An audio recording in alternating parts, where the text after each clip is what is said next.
વડાપ્રધાન શ્રી નરેન્દ્રભાઈ મોદીના માર્ગદર્શન હેઠળ આખા દેશમાં ભારતીય જનતા પાર્ટી દ્વારા પ્રાથમિક સદસ્યતાની મુહિમ ઉઠાવવામાં આવી છે। જે મુહિમ અંતર્ગત ગઈકાલે વલસાડ જિલ્લાના કમલમ ખાતે ભારતીય જનતા પાર્ટી દ્વારા પત્રકાર પરિષદની આયોજન કરવામાં આવ્યું હતું। વલસાડ જિલ્લા ભાજપ પ્રમુખ હેમંતભાઈ કંસારાના અધ્યક્ષસ્થાને આ પત્રકાર પરિષદ યોજાઈ હતી, જેમાં વલસાડ ડાંગના લોકલાડીલા સાંસદ ધવલભાઈ પટેલ, ધરમપુર વિધાનસભાના ધારાસભ્ય અરવિંદભાઈ પટેલ અને વલસાડ વિધાનસભાના ધારાસભ્ય ભરતભાઈ પટેલ સહિત જિલ્લા ભાજપ સંગઠનના તમામ હોદ્દેદારો ઉપસ્થિત રહ્યા હતા। હેમંતભાઈ કંસારાએ પત્રકારોને પ્રાથમિક સદસ્યતા બાબતે જણાવતા કહ્યું હતું, વલસાડ જિલ્લામાં 3 લાખ જેટલા પ્રાથમિક સદસ્ય બનાવવામાં આવનાર છે। ત્યારે હેમંતભાઈ કંસારાએ શું માહિતી આપી, આવો તેમની પાસે વિસ્તૃત માહિતી સાંભળીએ। નમસ્કાર। વલસાડ જિલ્લા ભારતીય જનતા પાર્ટીનું પ્રાથમિક સદસ્યતા અભિયાનનો શુભારંભ આજે આપણે વલસાડ જિલ્લાની અંદર કર્યો છે। ધવલભાઈ પટેલ સાંસદ શ્રી અને ધારાસભ્ય શ્રીઓને પ્રાથમિક સદસ્યો બનાવવાની આ અભિયાનની શરૂઆત કરી છે। આ અભિયાન રાષ્ટ્રીય લેવલનું અભિયાન છે। રાષ્ટ્રીય લેવલે 2 તારીખે સાંજે 5 વાગ્યા પછી આપણા રાષ્ટ્રીય અધ્યક્ષ જેપી નડ્ડાજીએ યશસ્વી વડાપ્રધાન નરેન્દ્રભાઈ મોદીને પ્રાથમિક સભ્ય બનાવીને આ અભિયાનની શરૂઆત કરી હતી। ગઈકાલે તારીખ 3 આપણા પ્રદેશના યશસ્વી અધ્યક્ષ CR પાટીલ સાહેબે આપણા ગુજરાતના મુખ્યમંત્રી ભૂપેન્દ્રભાઈ પટેલને પ્રાથમિક સભ્ય બનાવીને આ અભિયાનની શરૂઆત કરાવી હતી। આજે 4 તારીખે સમગ્ર ગુજરાતની અંદર દરેક જિલ્લાઓમાં અને દરેક મહાનગરોની અંદર કુલ આ જાતના પ્રાથમિક સદસ્યતા અભિયાન બનાવવાના આજે કાર્યશાળાઓ હતી અને આજનો જે લોન્ચિંગનો કાર્યક્રમ હતો અને લોન્ચિંગના કાર્યક્રમ થકી જિલ્લાઓની અંદર પણ કાર્યક્રમ કરવામાં આવ્યા છે।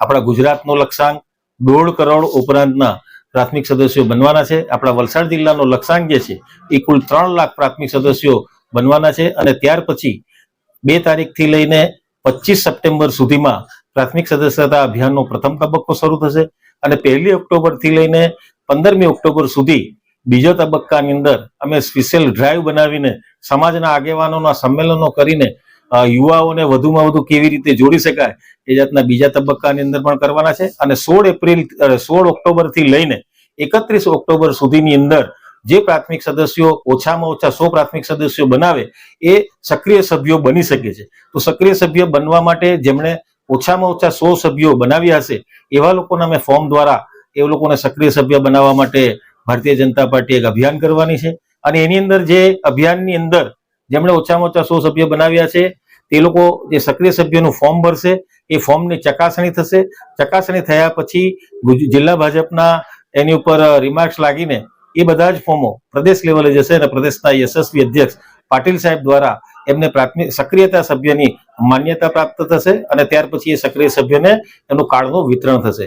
આમ ભારતીય જનતા પાર્ટી પ્રાથમિક સદસ્યતા અભિયાન થકી સમગ્ર ભારતની અંદર એક એવી મુહિમ ચલાવી રહી છે કે ભારતની એકતા, અખંડતા અને ભારતને સાર્વભૌમત્વ પ્રાપ્ત થાય એની અંદર દરેકનો સહયોગ હોય એ જાતનું ભારતીય જનતા પાર્ટીનું એક અભિયાન છે। અત્યારે વલસાડ જિલ્લામાં કેટલા પ્રાથમિક સદસ્યતા છે અને બીજેપી? ભારતીય જનતા પાર્ટીના હાલની અંદર 1,30,35,000 જેટલા પ્રાથમિક સદસ્યો હતા, પરંતુ આ પ્રાથમિક સદસ્યોનું સદસ્યતા પૂર્ણ થઈ ગઈ છે અને ભારતીય જનતા પાર્ટીનું જે બંધારણ છે એ બંધારણ પ્રમાણે દર 6 વર્ષે પ્રાથમિક સદસ્યતા અભિયાન આવે છે અને જે જૂના પ્રાથમિક સદસ્યો તે પૂર્ણ થઈ જાય છે અને 6 વર્ષ પછી ફરીથી નવા પ્રાથમિક સભ્ય બનવાનું જે બંધારણની અંદર જે નિયમ છે, બંધારણના નિયમ અનુસાર હાલની અંદર 2024ની આ પ્રાથમિક સદસ્યતા અભિયાનની અંદર વલસાડ જિલ્લાનો ટાર્ગેટ જે 1,30,000 નો હતો એનાથી હવે 3 લાખ જેટલા પ્રાથમિક સદસ્યો ભારતીય જનતા પાર્ટી વલસાડની અંદર બનાવવા જઈ રહી છે। અને કેટલાક સુધી લક્ષ્યાંક સુધી પહોંચવાની શક્યતા છે? લક્ષ્યાંક સુધી પૂર્ણ કરવા માટે અગાઉથી જ અમને તારીખો અને સમય નિશ્ચિત કરી દીધા છે। એ તારીખ જે છે તો પહેલો તબક્કો 2 સપ્ટેમ્બરથી લઈને 25 સપ્ટેમ્બર, બીજો તબક્કો 1 ઓક્ટોબરથી લઈને 15 ઓક્ટોબર સુધીની અંદર આ કાર્ય પૂર્ણ કરવાનું છે। આપેલા સમય કરતા અમે તે પહેલા પણ આ કાર્ય અમે પૂર્ણ કરી દઈશું એવું ભારતીય જનતા પાર્ટીના અમારા કાર્યકર્તાઓ પર વિશ્વાસ છે અને એના માટે જિલ્લા લેવલે, મંડળ લેવલે, શક્તિ કેન્દ્ર લેવલે, બૂથ લેવલે અને એ બૂથની અંદર પણ દરેક પેજ લેવલની અમારી જે વ્યૂહરચના છે એ પ્રમાણેના અમારા કાર્યકર્તાઓની નિમણૂકો થઈ ગઈ છે. દરેક જગ્યા ઉપર બેઠકો લઈને એ લોકોને પ્રશિક્ષિત પણ કરવાના છે.